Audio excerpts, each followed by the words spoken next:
This is demo 12. In this demo, I'm going to show you how to use the loft tool to add material.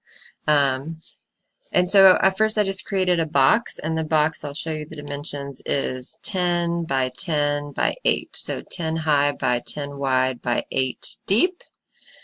And I'm just going to create kind of a volcano shape on the top of this box using the loft tool. So to do that, to use the loft tool, you need two sketches. So I'm going to hover to show you the definitions. It creates a shape between two or more sketches, and it lofts between them, meaning it kind of fills in between those two sketches. So I'm going to first create just a sketch on the top of this box. Oops, I went into sketch 1. So I want to do a new sketch. Right click, new sketch. And I'm going to just do a circle because I'm going to try to make this look kind of like a volcano. And I'm just going to make this circle 6 inches and not worry about whether it's centered on the shape. And I'm going to finish the sketch because we need two distinct sketches.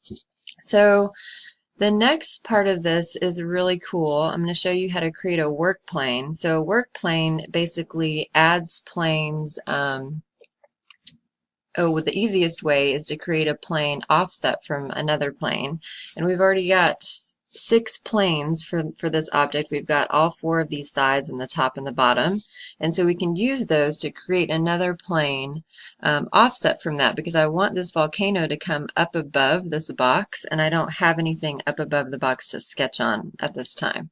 So I can say offset from plane, and I can say offset from this top plane that I already have, this flat surface, and I can just lift it up. And so I'm going to go ahead and lift it up just 6 inches. And now I have a new kind of face, it's called a work plane, to sketch on. And to sketch on this, I wait until it highlights, turns bright, and then right click and select new sketch.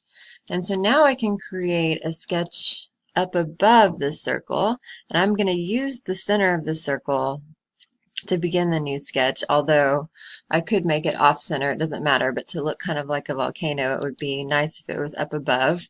I'm going to make this smaller circle, let's say 2.5 inches, and then I'm going to finish that sketch. And so now we have 2 sketches, and the loft tool will now create material in between those sketches. So one way to do the loft is I can just come over to this window and select the sketches, sketch 1, sketch 2, and here's the preview. It knows that I want to connect them. And then another way to use the loft tool is to just click straight on the shapes that you made over on the object. So I can click on this sketch, and it'll create the same preview because I've done the same thing. When I click OK, here is our loft. It kind of looks like a volcano. And you can also make this work plane, you don't want to delete it because it's used for your sketch, but you can make it disappear by clicking right-clicking on work plane 2 and unchecking the visibility. And that concludes demo 12.